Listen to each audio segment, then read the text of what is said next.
Oh, this is a good chattable on a Wednesday morning as we get closer to Christmas. We're talking about all things Santa and what we as parents can do to, I guess, focus more on the magic and maybe less on the presents. Great to have mental health professional Calissa Ngozi back on the show. You were on the show in the summer and we had a great chat then. And this one is on Santa Inequality. Yes. And oh, we have some opinions. Do we ever? Everybody in this room has some opinions. You have some opinions. Emily has very similar opinions to you. Yes. I don't know if it's being a mom thing or, okay, what is Santa Inequality? Let's get to that. Okay, so Santa, if you choose to celebrate Santa, it's like a wonderful imagery. It's amazing. Everybody loves Santa. Sure. But here's the thing. Why are we saying that Tommy gets a PS5 from Santa, but Sally gets clothes? So when they go back to school and all the kids are chatting like they always do, and then they say, well, how come they got a PS5? Does Santa not love me? Does he not care for me? At the end of the day, we need to remember about empathy and compassion, and it starts at home. Okay, where do we work in the magic? Because it's the magic of Santa. It's the magic of Christmas. If you're good all year, Santa will bring you what you ask for.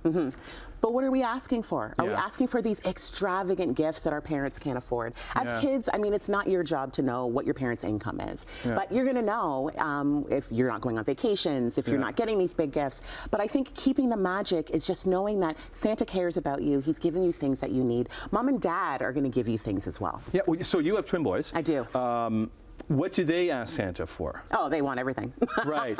Absolutely, but it starts at home. It starts at home. So then you're guiding them through their list with Santa? Absolutely. And if it's just not feasible, then I'm going to tell them it's not happening. And they've known their feelings about Santa for the last couple of years. And they know that Mom works really, really hard. So Mom is going to take credit for what they're getting. Santa can have the stockings. That's what happens in my house. He does stockings. But all the gifts, that's Mama. Right, and that's we had this conversation off camera with Emily, the same thing, and she feels the same thing. Whereas in our household, it's sometimes they might ask for one of the bigger gifts as a group, because we have 3 kids, so they can.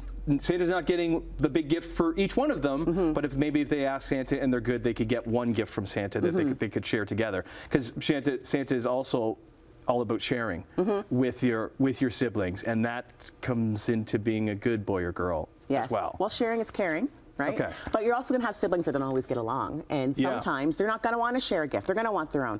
You know, at the end of the day, it's not about changing the narrative in your household. You're going to do whatever you want to do. But it's just being mindful that we want Santa to have some equality across the board for kids. I mean, we're in a time right now since post-COVID where a lot of people are affected with this economy. They can't afford the big gifts and the experiences and all these things like we could before.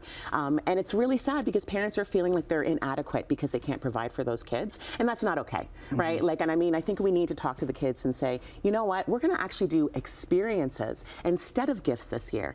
I know a lot of families that do that. But building resilience within the kids too. It's a good time to be teaching resilience. Yes. This time of the year. Yes, absolutely. Rather than about teaching disappointment. Yes. You know, being a resilient human is something that you need throughout your lifetime. And the sooner we start that conversation with our kids, the more resilient and more adaptable they're going to be as they get older. You can also turn to the community, and even this is why 20 years ago we started the CACH Christmas Toy Drive. Like the need is so great for so many out there, and we love all the people that have donated to us thus far, and you continue to do so. And we can continue to have conversations about Santa Inequality. Calissa Ngozi, the conversation goes on. Yes, we'll see you next time. Can't wait. More Money Live coming up right after this.